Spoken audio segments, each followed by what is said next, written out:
I've started a little bit of recording. So, hi, my name is Donna Brown, and I'm a business strategist. And I am here with some very lovely people, Carlise, Paula, and Erica, right now. And we're going to be talking a little bit about business strategies in the sense that I really wanted to focus tonight on whether we're following or whether we're leading in our market.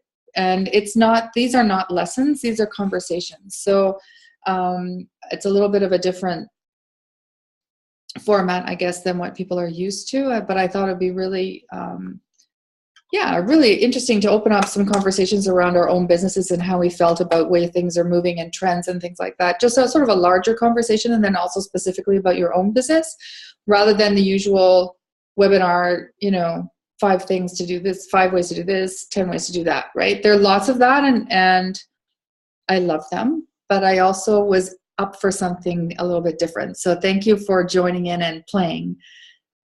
So that's what the theme is tonight. So what I'd like to ask everybody here is, how do you feel about your own business? Do you feel, and I guess I'll ask each of you to sort of respond a little bit. Do you feel that you're in some way, number one, conditioned by what everybody else is doing, like by what sort of everybody's telling you how to build your business or what you should do next, sort of, or how things are done? Or do you feel that things have evolved in the marketplace and that you feel a little bit more free to do as you please? And Erica, I know, has got to have something fun to say about this. So let's just start with her. Also, because you're the big face on my screen right now, right? You're the one in the middle at the bottom, so you get picked on. Sure. So I think for myself, there's a little bit of both. Sorry, could you introduce yourself and say what you do? Well, Erica Ashley, to say what you do so everybody else knows, because not everybody has the joy of knowing you the way I do. I lost your voice. Okay, there we go. I think we should get now. Okay. Got all excited and press mute. Go.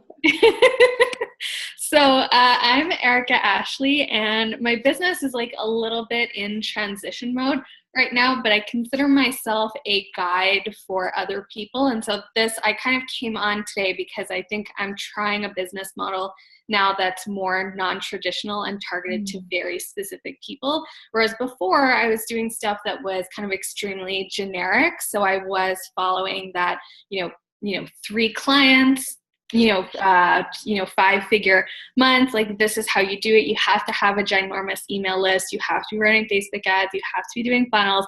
Like I was doing all of that, but it really wasn't bringing me very much joy in my business. And so I've been doing a lot of research into like human design and the Kolbe test and all of these kinds of tests. And well, tell us about the Kolbe test. What? Tell us about the Kolbe test for those who don't know. Sure. So the Kolbe test is basically a test that was invented, I believe, by psychologists to kind of measure human aptitudes, not on a scale of this person is better than this person, but more to understand how you react in the way that you are naturally built as a person. So there's 4 different action modes. The fact finder, which is basically how do you collect information. Follow through, which is basically, do you follow a system or are you adaptable and flexible? Those are kind of the 2 polarities. Quick start. So are you someone who takes a lot of action and doesn't need like a very long and elaborate plan? Or are you kind of slow on taking action and you really need to have a lot of things planned out? And then the last category, which we don't use as much in entrepreneurship, is the implementer category. So are you someone who can only see the big vision, but you're like terrible with execution and with the minutia of building things? Or are you someone who's really good with like physical labor and all that kind of stuff? It's kind of at the other end of the spectrum. So you carry out the plan that someone else has envisioned. So I've been using Kolbe for about a year now, but I really got into human design, and I have another test that I do that it's called like your learning aptitudes. test, which is not what it sounds like, but it basically filters how thoughts move through your kind of conscious, subconscious, and then unconscious mind to help people create more alignment in their business and in what they're doing. So I'm really good as a projector at seeing people for who they are and holding space in human design. So I kind of want to create a container for people who are already successful in their business but are kind of stuck or lost or feeling like they're maybe not 100% in alignment, to give them some of the spiritual guidance that they need, as well as some of the more strategic guidance that they need, because I'm not a stranger to business. I've been making money somehow since I was 14 years old on my own. So I have like 13 years now of business experience at various levels. So I've run like, $20 million budgets before and managed those kinds of budgets, but I always felt like I was new. So I had to be doing what the newbies were doing, but I'm not. I have a ton of experience in business. So I'm just kind of getting to that point now where I'm thinking about how are you thinking about, so what's changing about your business model, and what do you think? So my business model, I've been targeting newbies a lot because that's what you're supposed to do. You're supposed to kind of, it's almost like a pyramid where you move up a rung in the pyramid and then you serve everyone who's below you. I am not built mentally to deal with people who are new and have a lot of baseline questions. I operate from a very high level academic mind and want to be working with people who are at that level so that I can collaborate with them and feel like I'm not 8 steps ahead and having to handhold someone. I want to be able to provide them support when needed. So that's really the biggest shift, is focusing on less clients at a much higher price point and being very picky in the ways that I'm targeting them, so that I'm really only speaking to them and not to a generic mass of people, and crossing my fingers that clients are going to. What do you find has changed about the way you address, you put yourself forth? Because the Facebook is very democratic in the sense that anybody can read what you write. Yeah. So it's very level from that point of view. So how do you find that you are standing out, or what has changed about how you present yourself to position yourself in this, to attract that kind of specific client? So I'm becoming increasingly more discerning about my language. So I'm using language that purposefully my ideal client would be familiar with. But if you're new, you're probably not thinking about those kinds of things, because your question is how do I build a sales funnel to get a client through the door, versus how do I optimize my entire business, because I realize that I hate working one-on-one with people and my whole model has been built around one-on-one. So it's just tweaking different things or talking about different things. So for instance, I am going to have a whole series on the Colby and the way that you can market research with the Colby to write better sales pages, to create courses that are more in alignment with the structure of your ideal client, how it's beneficial to pay 5 or 6 people that you think would be great ideal clients to actually take the Colby, versus asking arbitrary market research questions to ensure proper deliverability of your tests and of your courses and your programs and stuff like that, so that it can really be structured for what your people need. So those are all questions that clearly newbies are not dealing with. Newbies will not shell out $300 to have ideal clients take a test, but a 6 or 7 figure entrepreneur can definitely, it's $300 that's going to make them several $1,000. They're going to see the kind of worthwhile nature of the investment. So it's really just pivoting what I'm talking about and kind of making sure that the dialogue matches the kind of people and influence that they have. So really making sure that I get on their level, versus where I've been talking to newbies now, the dialogue has been so much more generic and so much less specific. Yeah. And how do you feel that what you're going to help your clients with, how do you feel about business models? Because your business model is changing in its target, and a little bit also as far as its content and sort of how you go about doing it. But what sort of differences do you think that are you encouraging your clients in a specific direction? Do you see different trends for yourself, or do you feel that it's different for each person? So I see myself as kind of the holder of space and of a container of space for each individual client. I won't be pushing them towards doing one-to-one. What we're really going to be doing, or what I'm going to be doing with my clients, is really looking at who they are and how they can manage their energy in the best possible way. Because my ideal client is someone who probably has gotten to 6 or 7 figures by working, 10, 12, 14 hours, but really energetically that's not good for them. So we want to look at how to maximize. I don't think it's good for anybody. No, it's not good for anybody, whether you're new. Yeah, I don't think that that's good or natural for anybody, but they've gotten to that point that they're probably on the cusp of burnout, and they probably know that they want to be doing something different, but they don't quite have the tools or the framework to be understanding what they can do differently, or how they can show up as more of themselves and in a way that's going to feel easier and more in flow. So they're working 4 hours a day instead of 12. So cutting the hours that they're doing in 3 and focusing more on like the energy management and on the kind of energetic side to kind of complement all this work that they've been doing of like more physical labor. Yeah, exactly. Yeah, the tests are really interesting. There's so many different things that are that I really love. For example, I also love the John Barrett values for values-based leadership. I love that one. And of course, a lot of people are working with enneagrams. The enneagram, which is a really enneagram types. That's also a little more. It's a little bit different. But the Kolbe is actually a really cool test. I like that test. So and it's a different way of helping people access who their ideal client is. Because again, we've always gone. We've done people the Internet of Things is full of checklists and PDFs and things that all really are just for people that learn in one way and ignores everybody else, right? So that's why nobody reads them. No offense to anybody here who's produced a bunch of them, but nobody reads them. Just like 1 out of 10, maybe, if you're lucky, actually reads it. They might download it. I download things for market research, but there's so much in there. I don't even look at them. It's just like, I can't be bothered even to open them. So I have hundreds of them literally sitting in a file that I'm just going to throw away someday, I think. Yeah. Well, I think what we're creating is like a culture of guesstimators online. Like they are approximating what their ideal client is going to be, but they don't actually know. They're not being taught proper skill sets.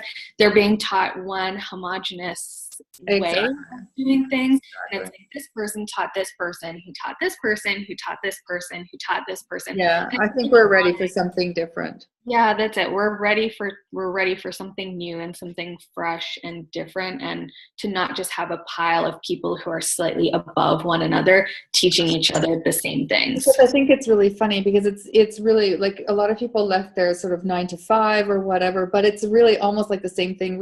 It's the same mentality that's produced that sort of structure, right? And I just find it so funny. And then when people call themselves CEO of their own companies, it just makes me laugh, basically, because generally you're a company of one. So I've been a CEO of my own company for 35 years, but I would never, do you know what I mean? It's like, whatever, I'm me and I do my stuff. Like I just show up, right? I don't know. And I just think that they're they're hanging on to these old paradigms that aren't really serving people in a way, because language is so powerful. And as you said, you're changing your language to attract different people, because other people won't even understand what you wrote, or they just won't naturally gravitate towards that. So the way you express yourself will definitely, click with other clients, but with some people and not with others, right? The way we speak, but the word CEO just carries so much with it. And so I think that people talk very lightly sometimes about things. And, a lot of the words that we use don't have the best connotations around them, yet we've brought them forward into this world where we were actually free to do something very, very different. So, and I think that a lot of people are. Paula, would you like to tell people a little bit about what you're up to? And I think you have, she has a unique business, so. Can you unmute yourself? Hi. Yeah.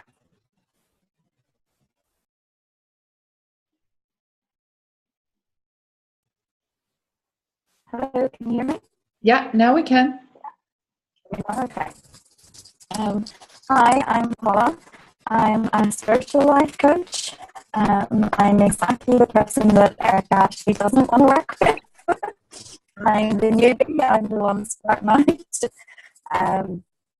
I'm growing in my business knowledge, but my spiritual knowledge is definitely where my expertise is. I was with you last week. You had talked to me about groups and that kind of thing. Yeah. So today I opened my own Facebook group. I took your advice. I've spoken to a lot of people about it. Because I didn't want to just jump in. Excuse me. It's a little hard to hear you. You're kind of sort of going in and out and in and out. I don't know if there's a different way of accessing the audio, if you have a different microphone, or if you can hold your microphone closer. Something's not going on there, apart from the fact that you're coughing and choking to death. But are you okay?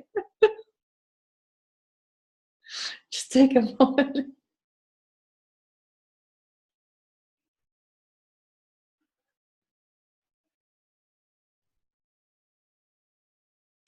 Can't hear you. Okay.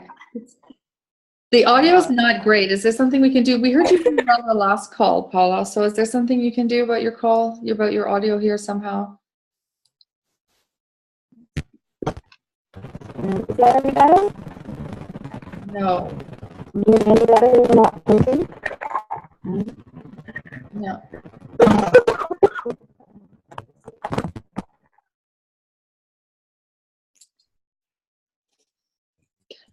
Hey, can you hear me now? Try again. Better? Hold it a little bit closer. Can you turn it up maybe? Because that has less static, but it's a little bit quiet. Okay. How's that? Is that any better? It's a bit better. That's all I can do. I don't know what's happening today. I took your advice from last week and I opened a Facebook group. Excuse me. So I am in the midst of trying to find my clients. As you know, I'm right at the beginning of my journey. Like Erica was saying, I'm not into the generic. Can you hear her, Erica? Can you hear her enough at all? Like, I can hear her, but maybe you can't hear. Yeah, it's kind of like this. Kind of like in and out. Yeah. So you're at the beginning of your journey. You started your Facebook group. It's all. I almost feel like I have to repeat things. Go ahead. Let's see. I don't know what's happening with your thing. Do you want to come in and do you want to try signing in again? Because last time you were on the call, it was really easy to hear you. I don't know what happened. Okay, let me know about it and then I'll come back. Yeah, try coming back. Carlise, I don't know. She's in listening mode, I guess, Carlise. And I don't know. Maybe we can get her to, because I know that Paula, she's in Ireland. I heard her perfectly last week, so we'll see what she has to say. But I mean, she has a problem that's very typical.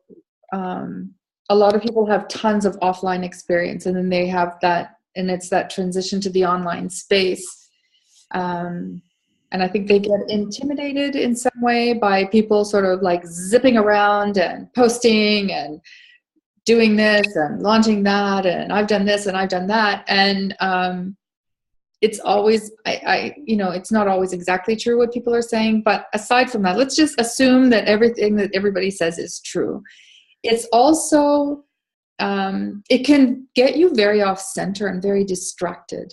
And all of a sudden you believe this thing. This is my personal opinion after watching this space and moving a bit in this space, is that you can actually be talked into believing that you're supposed to do things a certain way, even if they have nothing to do with who you are, how you communicate, how you like to bring your work to the world, probably who would actually benefit from it. And because of you being in a certain way, the person that you will attract that allows you to do that doesn't necessarily need that. And we have this thing of everything having to be, standard. Everybody has to have packages. Well, I don't make packages anymore, for example. I've stopped doing that in the sense that unless it's an offer for a group that's standard for the group, then everything to me is a little bit custom. Yeah, I have baselines for what an intensive looks like or whatever. But then what does that person need? I don't care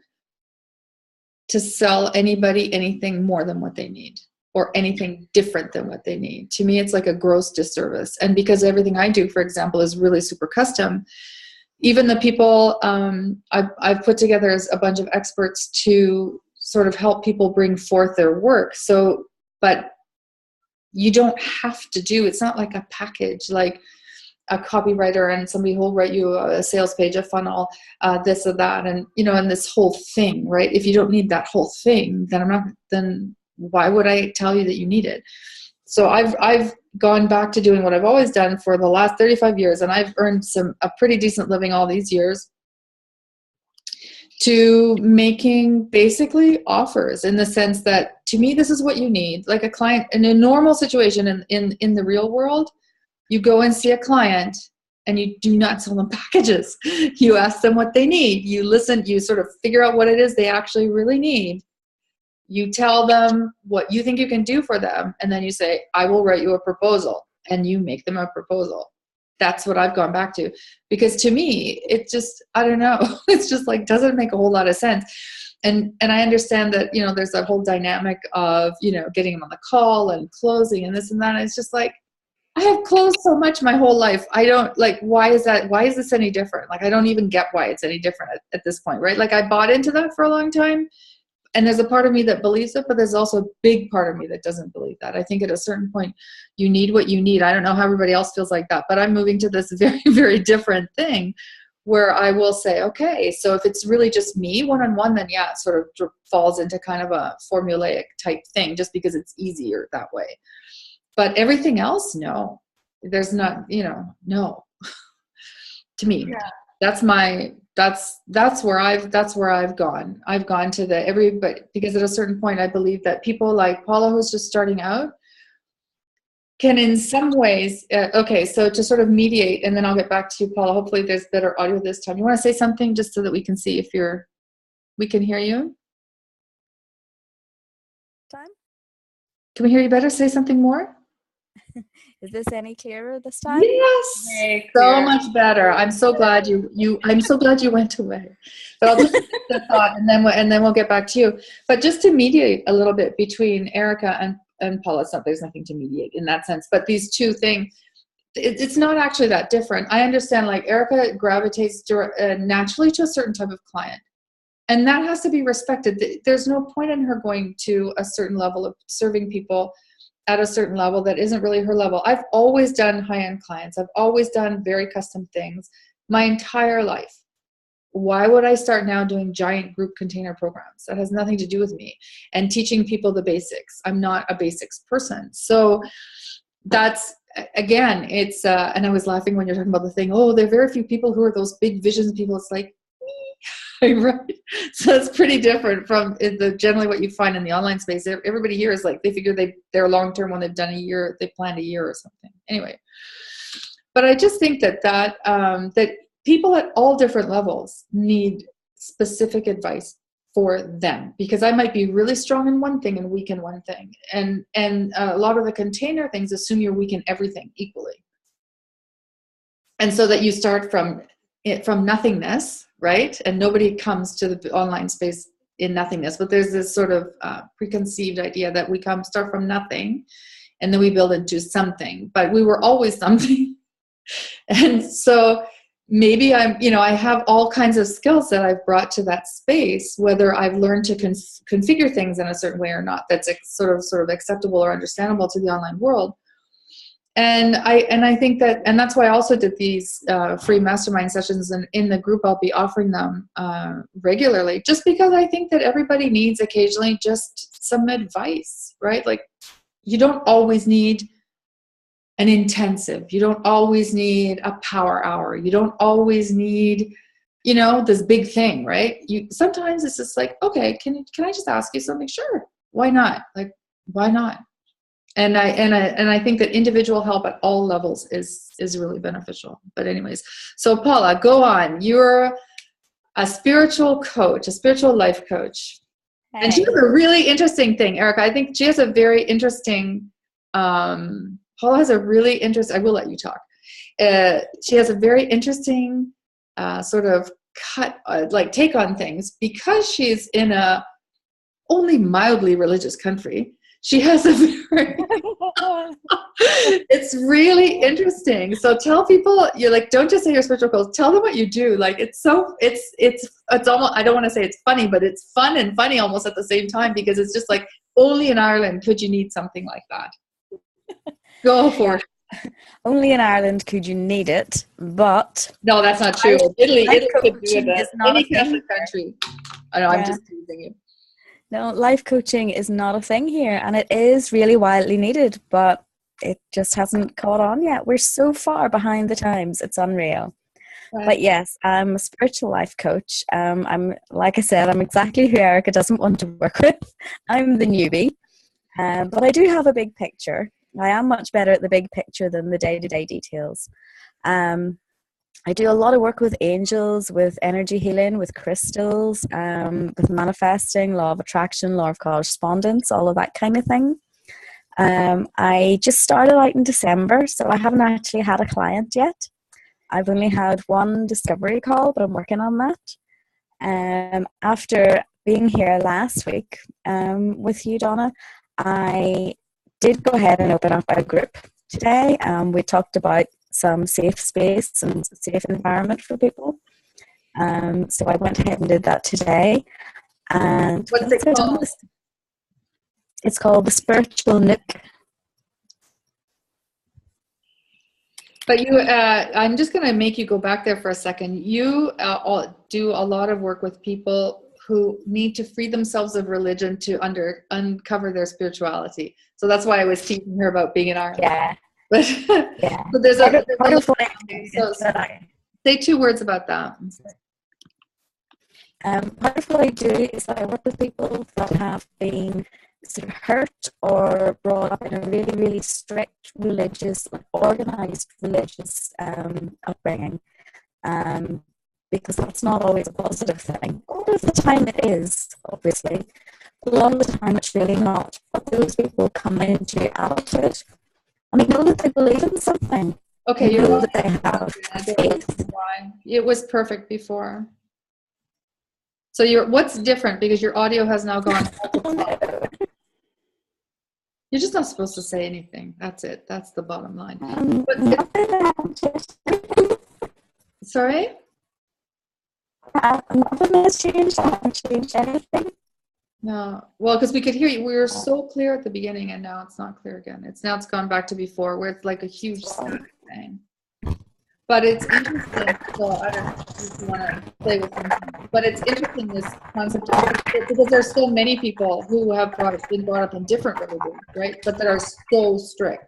I was teasing only in Ireland, because it's not only. There are so many countries that have very strict people who really have strict religious and cultural upbringings that are, very constricting, right? It's not even just religious, but also cultural, right? So think of a lot of the very strict Muslim, or the very strict Hindu, or the very strict Catholic, or the very strict, Bible thumpers. I mean, there's all kinds of stuff going on, and it's and I think there's a similarity across the board, which would be very interesting to be able to help all those people. Like, you start where you are, so it's easier for you to understand some of the mechanisms in your own culture, but I think it would also be worth exploring just that people who really are. There are so many people's lives who are very, very, that are influenced very negatively by that, right? Erica, wouldn't you agree?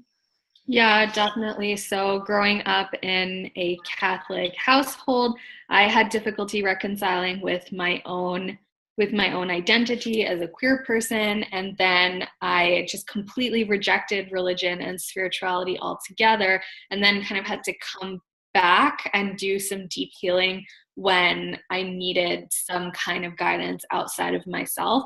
So definitely having someone like you would have been excellent for me at that point, because it would have helped me to sort out what my kind of negative feelings were around kind of religious teachings versus my need to connect to something which was bigger than myself. I think that would have been really, really helpful at that point in my life. Yeah, I think it's a very interesting, as I say, I think it's a very powerful thing that may seem to her now, like she has a big picture, but I don't know if she realizes looking at it from the outside how powerful that could actually really, really be, because I don't know of anybody who is working on this theme. And it strikes so many people at all different ages, because you can stay conditioned if you stay in the family, you know what I mean? It depends on whether you move away, you don't move away, whether you have kids, like when that breaking point for you comes. But for a lot of people, it's a very, very big thing. And I think you could do gather around you a very interesting group of people. So you started your group today, the Spiritual Nook. Let's see if you can say something now about us. Yes, I started that just today. Oh, it's terrible. Okay, go on. Do Do you have a suggestion, Erica? Yeah, I was going to say, maybe you can just put it down instead of holding it up, because it might be affecting things. Just put it down? Okay, so talk again. Is that any better? No. Can you hear me now? No. I'll just type in the chat box. Let's see. No, it's no better. It's really funny. It was so clear, but just for a few minutes. I don't really understand what happens.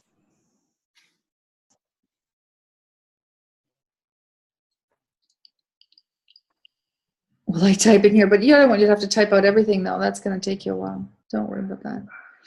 You can type in. It's just, I don't know. Okay, so let's try. You go out and come back in again, and I promise I won't talk, and you can just talk right away, and I won't interrupt you. Try that. But it's, it's such a powerful thing. Like, just think of how many people, like, dating, like, people's dating lives were just ruined, right? Even if they were hetero, like, just because their parents wouldn't let them out the door. So, I mean, it's it's so much more prevalent than we think. Yeah, well, I can think of at least two people who a part of coming to entrepreneurship involved them like breaking with a more like fundamentalist type cult mentality or a very, very strict thing. There's actually a lot of people in the space who probably have like unresolved issues that they have not yet fully worked through that could actually use Paula's help. And they aren't necessarily new people either. Oh, exactly. They're people who are well established, but I think could really go to like a new level if they were to receive some of this healing work, so that they can even reconcile the parts that they did like versus the parts that they didn't, because there's often a whole scale rejection. But there throwing the baby out with the bathwater. Exactly. But there are some parts, I think, of religion that can be really, really empowering, like having a community, for instance. Okay, Paula's back. Absolutely. Paula, say something. Paula. No, we can't hear her at all. Maybe she should, what if she were to talk without Paula? Do you want to try and say something? Hi, can you hear me now? Yeah, why don't you try without the video just to see? Okay, go for it. Yeah, okay. I can't remember where I got to. Okay, I'm a spiritual life coach. I work with people that are just coming into their spirituality, that are kind of almost afraid to go out there and tell the whole world.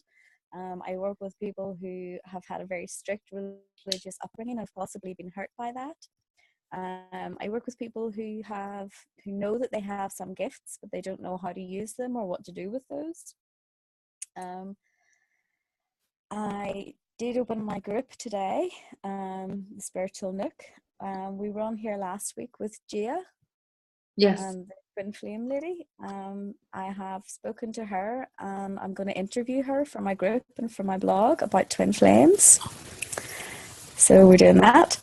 So it's all very exciting. I have not yet had a client, which is kind of holding me up a bit, because I know that I could probably do a lot better if I had a coach. But I just don't have the money for a coach until I get a client. So I'm in a bit of a vicious circle here at the minute. But I know my time will come. I'm okay with that. I'll be guided to wherever I'm needed, and that's okay. What else? Yeah. Well, you have 2 new members. You have 2 new members. But so, for example, with all the different online to sort of get back to the theme of this evening about everybody, there's a prevalent way of doing business online and a prevalent way of bringing your work to the world, which is a certain amount of funnels and offers and courses that go from lots of people with no contact with the person who's, let's call them the teacher or the host or the guide or coach or whatever they are. And then and then sort of there's an inverse proportion to the amount, there's a direct proportion to the amount you pay and the amount of time you get with them. Mm-hmm. But how do you feel when you see all those things? Because you're new to this, it's interesting. Like, do you feel that how do you feel about what's being presented to you? It's interesting to have you here because you're sort of not that far into that thing to be too conditioned by what you see in some way. Do you feel intimidated by all these systems? Do you feel inspired by them? Do you feel like what you have to say fits in with that kind of way of doing business? No, not at all. I was working, everybody goes on and on and on when you're just starting out about your ideal client, your ideal client, your ideal client. My ideal person doesn't fit with that. I can't stand back and say that I want to work with a female in her 40s who's a professional woman who drinks red wine and wears designer clothes and shit like that. Yeah. Because I'm happy to work with anybody that needs my help. So the route that I have now gone down, and this has only been kind of inspiration this week from talking to another lady, is that I'm not going down the route of, picture your ideal client sitting in front of you. But what I'm doing is I'm going to target people in what I'm going to be calling the season, the opening season of their spirituality. So it's not a specific person, it's not a specific age or job or anything like that. I'm going to call it the season. That's lovely. I love that definition though. The beginning of that's beautiful. Yeah, I thought it was kind of cute. Yeah. It's not cute. It's lovely. Don't diminish it. I think it's much more than cute, right, Erica? I can't get her to talk after I called her Carlisle 3 times. She's like, I'm not talking to you. I've offended her. I hope she can hear me. I hope she can get on. I'm not sure why she can't. Maybe she can't talk because I don't know. But anyways, we would love her to participate. But don't you love that word, the beginning of their spiritual season? That just sounded like so... It's poetic, but it's very clear at the same time. Yeah, it's very poetic, and I like it because it reminds me of the idea of something blossoming, and I really love that, especially because often if you are moving out of organized religion to discover your spirituality or moving out of elements of it to kind of negotiate your own version of spirituality, it does feel like the earth was kind of dead and now something is springing up. And I like too that you focused on what's called like the psychographic element of an ideal client as opposed to the demographic, because I don't know if you've noticed this being new, but a lot of times people will say, oh yeah, my client's like 33 years old, lives in Brooklyn, like sips this kind of wine. And it's like, at the end of the day, no one really cares about that. No, exactly. Yeah, I have a huge problem with that, but that's where I've been directed from everybody that I've spoken to. Yeah. And I'm like, that's great if you're wanting to empower someone for a new job or something like that. But the spiritual realm doesn't care what sex or age you are or whether you drink white wine or red wine. Yeah, so the ideal client avatar trip stems from product marketing research, like running shoes. Who buys my running shoes? What else do they buy? It's that kind of profiling. Yeah. And it's not suitable. It really isn't suitable to something that's much more profound. Somebody who goes to business for themselves, to bring themselves to the world in a certain way, really need, and I think I'm not sure whether you were on that call or not, that the ideal client really, you shouldn't even start with them. It starts with, what is it that I need to bring forth? Like, what is it that I need to express? What is it that is my need? Because nobody else is going to think about your needs except yourself. So hate to tell you that. So it's like, what do I need? Right, big news there. Anybody who's over like the age of 8 probably knows that. But what do I need to bring forth? And therefore, the person that receives it, the ideal client, or that person who is ready to accept that, or is the mirror of what you need to manifest, right? And people don't understand that. They're always starting with the exterior part, but it starts with you. And everyone says, oh, don't think about yourself. You'll think of something that nobody wants. Well, only if you're in your head.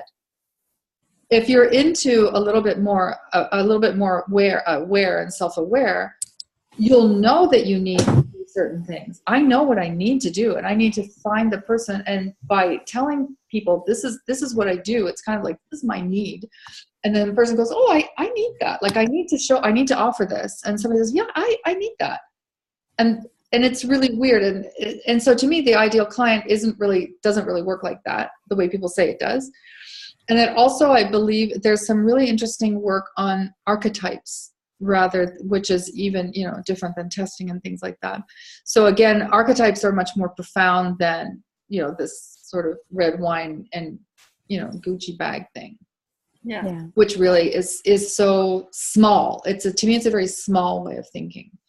And we'll get you small clients, and it may get you big monetary results, but it's not going to give you that, I am so happy that I'm doing this. I'm so thrilled. That's why people get burnt out. That's why, because they're doing something that doesn't give back to them, because money can only give back so much, right? And it's everything else that makes it, cool and worthwhile. Like, I love these conversations. This is what's fun for me. Yeah. And this is free. So it's like, okay, but you know what I mean? So it can't be the money, or otherwise I would be miserable, because if it's the money, then I should be miserable because this is free, but I'm not miserable. I'm really happy. So it's not the money. Yeah. It's really easy. I know I'm really counting myself lucky that the spirituality is a way of life for me. It's, I think I said last time, I'm a practicing witch, I'm a medium, I read cards, I work with crystals and energy and all of that kind of thing. And I do all of that day and daily. So, I remember whenever 100 years ago when I was in school, and, you're looking at careers and things, and people always saying, try and get a job that you enjoy, because then it won't feel like you're working. And that's really what this is for me. It's like, I'm just kind of talking about what I do every day anyway. So I'm feeling really, really grateful that I have the opportunity to show other people how to be able to do that as well. I just need to find bloody people.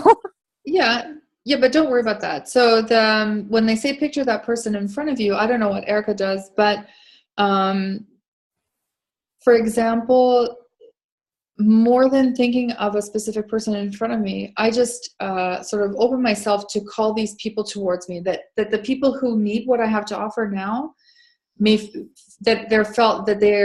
feel drawn to me. Like, I don't imagine a person or a number of people. It's just like, I speak to them because I know they're there. So I speak to the person without knowing who they are. And it was really funny. One of the people who signed up for one of my masterminds said, you were talking to me.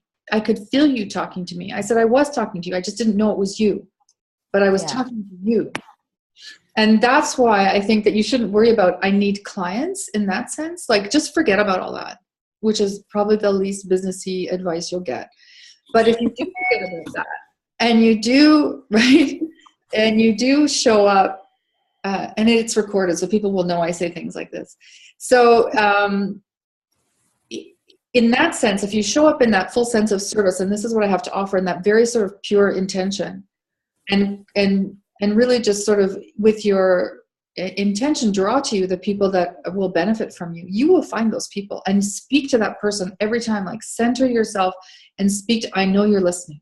I know you're there. I can feel you, and I know you're there. Yeah. And I know we're meant to work together. And I know I can help you with this and this and this and this and this. And I'm here. They will come, right? I don't know, Erica, how do you feel about that?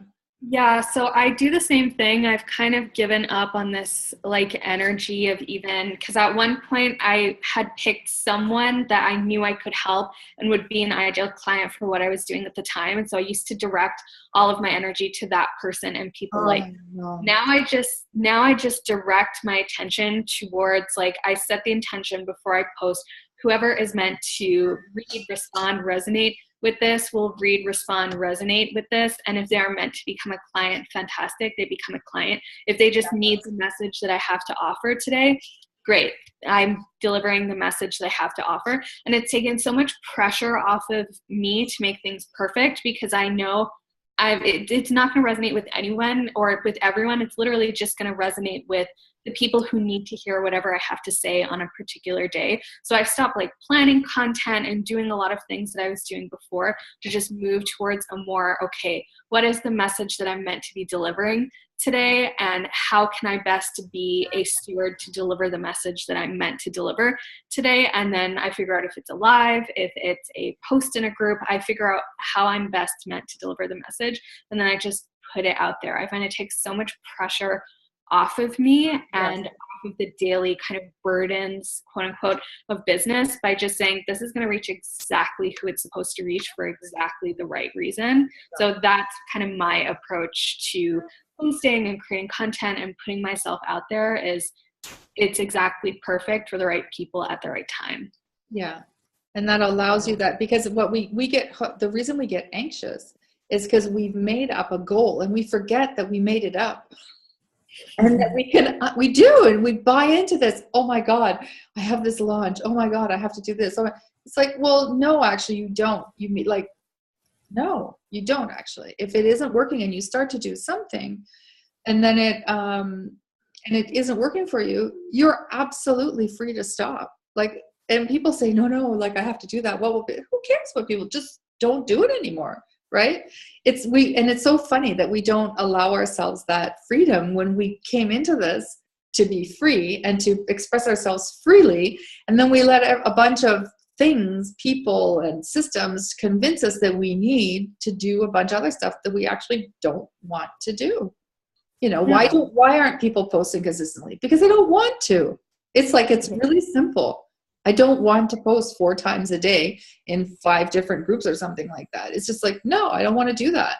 And I really seriously believe that you don't actually have to do that to make money. So because that is a goal, because we do live in a space time where you need money. That's part of it. That money is part of this, this little game we have going on. So yeah, we do need money.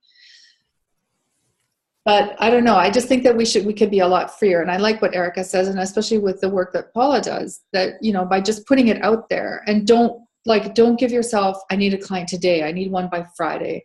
And I understand people who do those money goals. I'd like to hear Erica's take at that on the, about money goals and goal setting and all that stuff. But it just creates so much stress. Yeah. Rather than just allowing yourself to nurture and be and connect and reach out and offer and nurture and connect and reach out and offer. I mean, that's all business is. That's all it is. It's really simple. Yeah. Like, it's simple, and we make it so hard with so many moving parts that you want to throw up, right? If you're not a moving part person, if you don't, like, the people who do really well with complicated launches are people who love the game, because to them it's like a game. It's like a little, like playing Risk or playing, you know what I mean? To them, it's a game. If I do this and then this and then this and then this and then this will happen, and they watch it all, like, okay, well, cool, then do that. But if that doesn't thrill you, and doesn't, in that thrill of the chase and the, like, the domino thing that goes around for like 70, if that doesn't, then don't do it. Do what, right? No? Yeah. I know that as Erica was saying about the planning content and that kind of thing, the number of coaches that I have spoken to, and they're all like, you got to plan out 90 days. And my initial reaction to that is, oh my God, 90 days? I don't know what I'm having for dinner tonight. Never mind what content I want to put out in 90 days. But I do find that if I just center with myself in the morning, a couple of times I've kind of said, okay, tomorrow we're going to talk about energy healing and Reiki and that kind of thing. And I get up in the morning and it's just like, that's not what you're doing today. We want you to talk about this. We want you to make these posts. We want you to do a live video about this to reach people. And I've got to sit back with my team and go, okay, you know better. Exactly. So do it. Yeah, there's just no point in planning, especially 90 days ahead. I mean, I have 4 kids. I can't plan what I'm doing tomorrow because one of them might be sick or fall down the stairs or get injured at rugby and all this kind of nonsense. So this whole 90-day thing just doesn't sing to me at all. I mean, I understand being able to, like, so as far as the messaging goes, I understand that it can be extremely variable, right? So that you're called to do a live stream or you're called to post about something different. It's like, guys, I was going to do this, but I'm actually not. This is what I've been, called to speak about instead. That's fine. But there also comes a time when you have to get into sort of what other people would call deliverables, right? So there is a moment in time when you have to deliver something to somebody.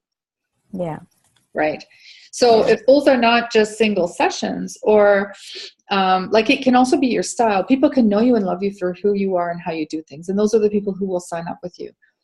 But at a certain point, you have to understand what you're comfortable with offering that you can maintain. So for example, I love doing masterminds. Do I want to hold a year mastermind? No, makes me want to throw up.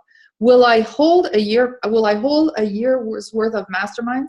Absolutely. But I don't want to know it's going to be a year right now. Yeah. Because that's how I feel now. So I'm willing to make a 6-month commitment, an 8-month commitment. That feels good to me. But then I say a year and all of a sudden my son will go, oh. But it's still a mastermind. So what I'm saying is that, and I love like the short ones, like something really intense, like 6 weeks and talking 2 or 3 times a week. And so to really make a huge impact on your business.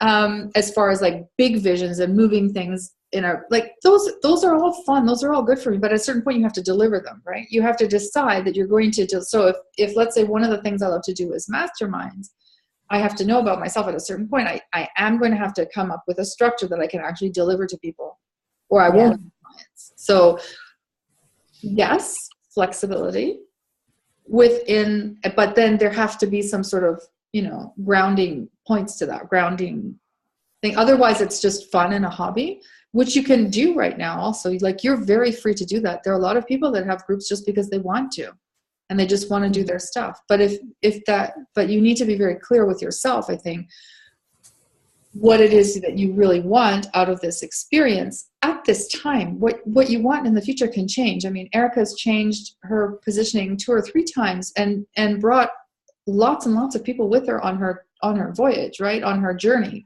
on her entrepreneurial journey, because they know and love her for who she is and her integrity and her gifts that are sort of over and above what she's actually delivering at that time. Do you know what I mean? Or actually sustaining that. I wouldn't even say above. I would say that's sort of underneath all that. Yeah. So so it would be interesting to sort of have a little think with yourself about what it is that you're hoping to achieve. And not necessarily over a time frame, because that also gets people very anxious, right? Mm-hmm. But I would invite you to sort of think about what makes you feel good. One-on-ones, small groups, something that's long, something that's short. How short is short? How long is long? To then start feeling your way into what it is you'll be offering people, right? So, and that will tell you a lot more than a coach will tell you. Your gut will tell you so much more than a coach can ever tell you. Yeah, totally. I've got my, yeah. Right. It's true. Yeah, I'm kind of working at the minute of the few different things that I have. What I've done is I've put up packages on my website, but all of them they're very generic. So then they are tailorable to the person. But they're all like 3 months or less. I can't really looking at them because I haven't seen them. Just remember that generic is also uninteresting, right? Yeah. Yeah. I don't mean to be rude in any way, so please excuse me. I'm pretty blunt. People who know me know that I'm a very straight talker. That's fine. But something that is appealing to everybody is also appealing to no one, right? Like, so. Well, I think it's the tailorability is what will bring people in, because what you need from me might be different than what Erica needs from me, but you might basically need the same thing. Yeah. So when I get talking to you, then www.phoenixlifecoaching.co.uk. for us. But yeah, it really depends. It depends how you, I know other spiritual entrepreneurs have this challenge in the sense that, for example, somebody else who does very, very powerful work says that some of the sessions can last an hour, but some of the most powerful sessions she has with people last 10, 15 minutes.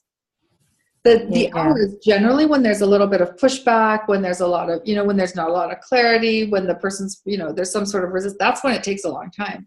But that person who's ready to receive, it's very short. And so she's offering a process that lasts, she says, up to a certain number of weeks, but you just have to know and trust that you will receive what it is you're meant to receive around healing this, around healing. Like, she'll tell you what you're going to be doing, but the actual modality does change depending on what's happening with the person, because that's almost inevitable. How can I say, right, that my spiritual path is identical to Erica's? We both sign up with you tonight, like right now, but what will happen for her and what will happen for me is very different, will be very different. But it's also very different than what if I sign up today, or if I signed up 6 months ago, or from 6 months. Like, I'm not even the same when I sign up. So how can I do the same as somebody else in your work? So it's really important to not make the offer generic, in the sense that it uses words that don't really say anything. Yeah. So, but at the same time, you have to make it specific enough, not like one of these, two of those, five of these. But I would invite you to find the words that communicate to the people who are going to read that they will be served to your highest ability and to their highest good in the way that's most suitable for them at the time. Okay. Do you know what I mean? Does that make sense? Yeah, totally, yeah. Yeah, and I think that just to kind of bring back something that we were talking about, which was like income goals. I used to set income goals for myself, and I found that it was a lot of pressure, because then I kind of got into a mode of desperation where, because I was trying to reach a specific goal, and again, this was a self-imposed goal. It was not a goal that, I received externally. It was an internally created goal. I felt like I had to push to a certain degree, or think of a new program, or do something else, which was really energetically exhausting for me.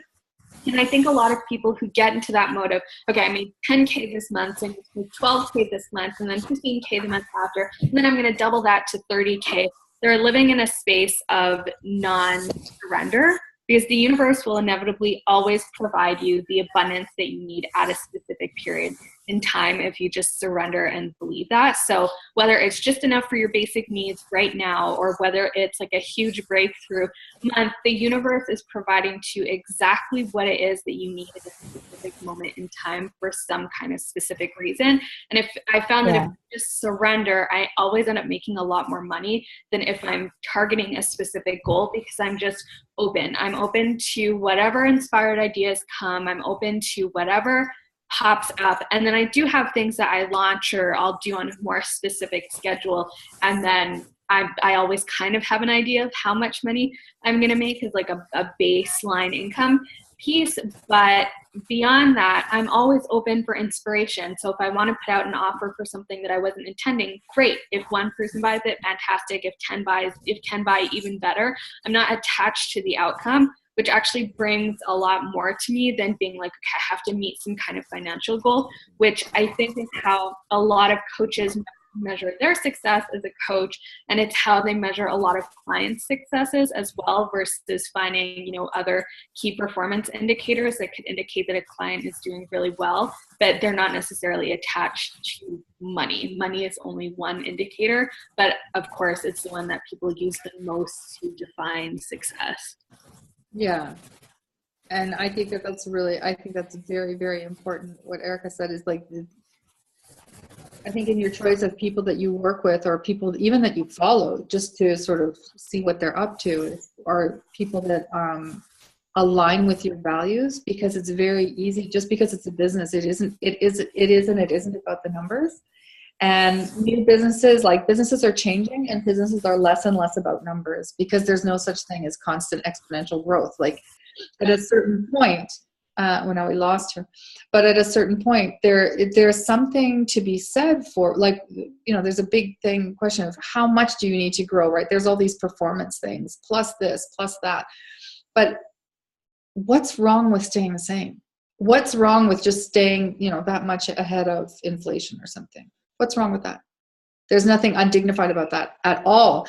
And we've gone into this, we have this weird thing, which again comes from the big from the corporate world, that we have to have these, this quarter and that quarter, and I've done plus 300% and plus 5,000%, and I've done more this and more that. And it's not always about more, right? As if you feel like absolute shit, it's not about more. It's like, I would be much happier for her to have one client that's thrilled with her than to onboard 10 clients that she doesn't know how to deal with and that are unhappy. Exactly. Yeah. And I think that we've kind of created a situation for ourselves where we leave the 9-to-5 because we want to escape kind of some of the confines, but then we're replicating a lot of very 9-to-5 systems where it's almost like every person's Facebook group is like a head of department. And so you are targeting specific things, or you are looking at like that stupid coworker who always seems to get praise and you don't. Now it's like that coach who is kind of doing what you're doing and they're always getting all the clients and you're not. We're creating a system where we're just replicating the same miseries from a 9-to-5 in the entrepreneurial world in the hope that we're somehow going to like strike gold and make a ton of money, which is really what's bringing a lot of people online, as opposed to figuring out, okay, what do I have to offer the world? So it's that thing of kind of money over service and that thing of intention. I think a lot of people are missing intention in their work, and unfortunately, you can get to 6 figures, I think, without having huge intention behind your work. You also get to 7 figures, right? Yeah.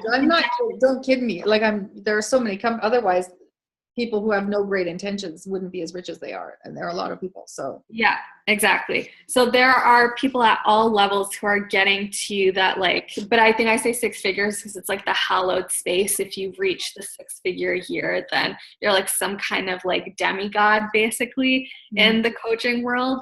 So there's tons of people who are getting to where they're getting to without that intentionality and without even thinking about how they're best meant to serve people, which is really, I think, problematic, because then they're creating, mini-me's essentially, who are also not coming from a place of service and intention. They're coming from what feels easy or what feels like the path of least resistance, but sometimes the path of least resistance is not the path that's most aligned, unfortunately. No, exactly. No, absolutely. Yeah. And that's why I said, this whole thing about, are we leading, are we following? Just that I think that this leading can be so much richer than what we've been doing. And I am seeing more and more people who are doing things that are a little bit different. They're putting out different offers. They're saying, that's not who I am. I'm not doing that kind of stuff anymore, and get rid of things. And what you're doing now, you're doing several different things. For people who don't know, you're doing several different things at the same time. But I see that that's interesting. Like, I don't see anything weird about it, right? Whereas maybe even a couple of years ago that people would sort of go, what? Right? But now it's like, oh, cool. She's doing different things. That's interesting, because she likes to do different things. Like I think that there is this movement to breaking, like, I think it's sort of like the next generation business, online business thing. We're ready for more. We're ready for a different level of meaning in what we're creating. If that makes, don't want to get all profound, but yeah, I think there's much more to what we're ready to offer, and that the world is ready to accept it differently. And that business is really just sort of a form of self-expression. And so that the word business almost doesn't even fit what you do anymore. Like, as I said, it's always made me laugh, the CEO, like, I found that thing online. I thought it was hysterical, because I've had my own limited company for like 35 years. And it's just like, I would never in my wildest dreams call myself that. Like, I don't even call myself the head of my own company. I'm just me, and I need a company fiscally to write invoices, but it does nothing. Do you know what I mean? Like, I don't even identify with it. I find it so funny. So I just think, just to wrap things up, because we've gone a little bit over, but I just would really I would love people to build a business that suits them, no matter what it looks like to other people, because you will always find the person who needs what you have to offer. I'm convinced of that.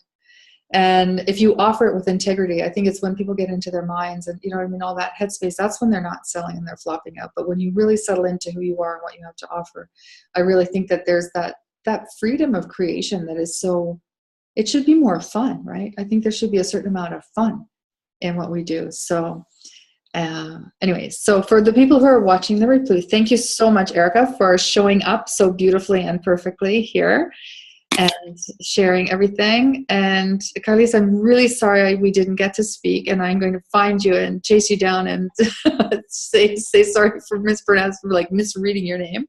Paula, we've lost her, but I'm sure she's gotten a lot out of this conversation, and I hope everybody else does too. And just to say, if anybody wants to get on a call with me to discuss about what they could, you know, what it would look like to create a business like that for themselves, I would love to do that. I've brought a bunch of people on board to help me do that for you, if that's what's appropriate. If not, then we use the people and the resources that you have. But you can find me at donnabrown.com. You can find me in Big Bang Business Strategies, and just hanging around in the Internet of Things. So thanks a lot.